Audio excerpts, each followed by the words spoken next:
Assalamualaikum warahmatullahi wabarakatuh.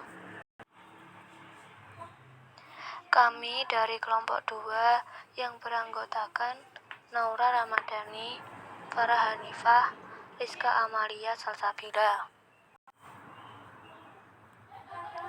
Kami akan mempresentasikan tentang pemeliharaan Al-Quran. Pengertian dan dasar pemeliharaan Al-Quran. Al-Quran adalah kitabullah yang merupakan dasar syariat dan sumber dari segala sumber hukum Islam, yang merupakan suatu kewajiban bagi umat Islam untuk melaksanakannya. Di dalam terdapat penjelasan halal dan haram, perintah dan larangan.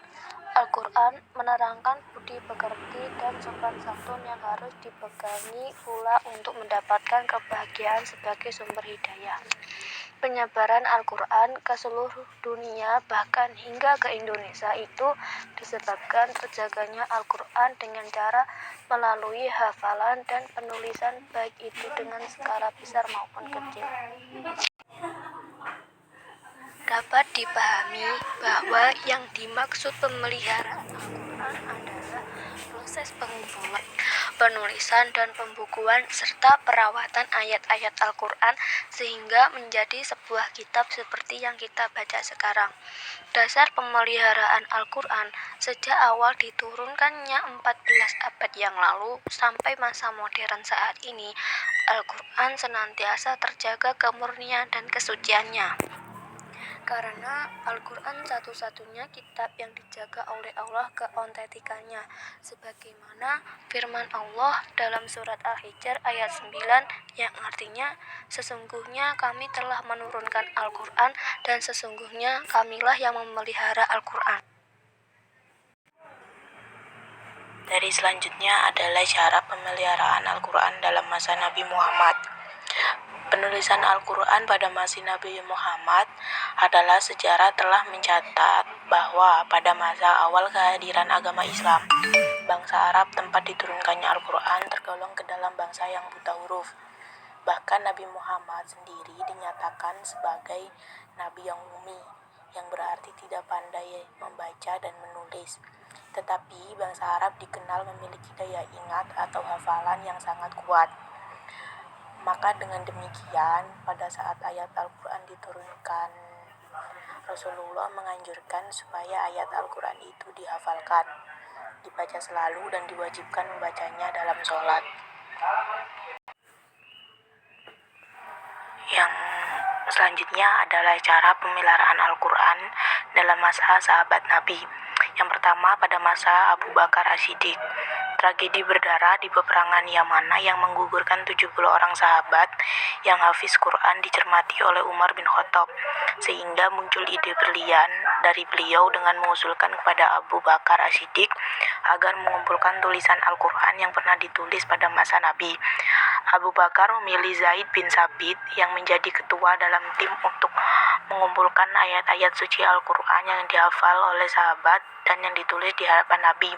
Dari rekaman sejarah di atas diketahui bahwa Abu Bakar yang memerintahkan pertama penghimpunan Al-Quran, Umar bin Khattab adalah pencetus ide yang berlian, dan Zaid bin Sabit adalah aktor utama yang melakukan kerja besar penulisan Al-Quran.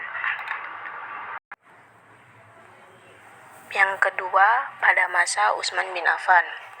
Ketika khalifah dipegang oleh Utsman dan Islam tersiar secara luas sampai ke Syam atau Syariah, Irak, dan lain-lain.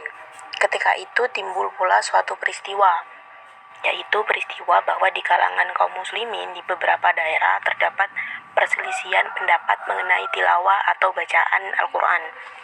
Setelah itu Utsman membentuk panitia yang diketahui Zaid bin Sabit.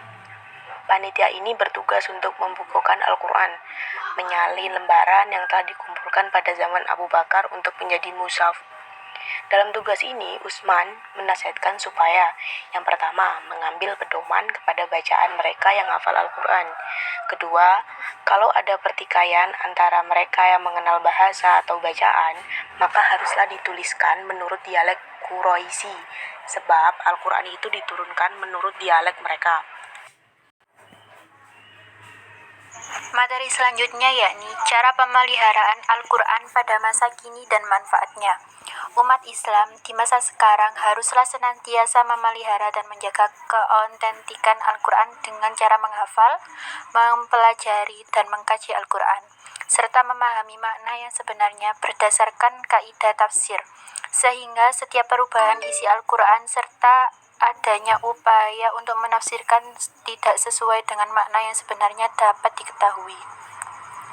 Untuk mengetahui keautentikan sebuah kitab suci, salah satu caranya adalah dengan mengetahui sejarah turun ataupun cara pengumpulannya, serta untuk mengetahui sampai di mana usaha para sahabat setelah Rasulullah SAW wafat dalam memelihara dan melestarikan Al-Quran.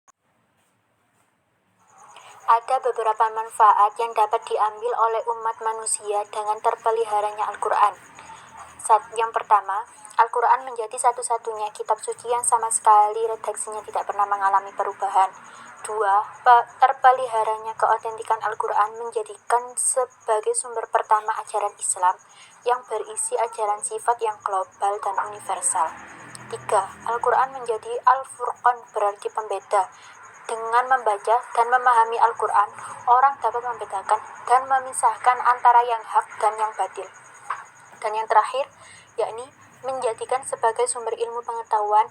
Di dalamnya terdapat berbagai petunjuk yang tersirat dan yang tersurat, yang berkaitan dengan ilmu pengetahuan.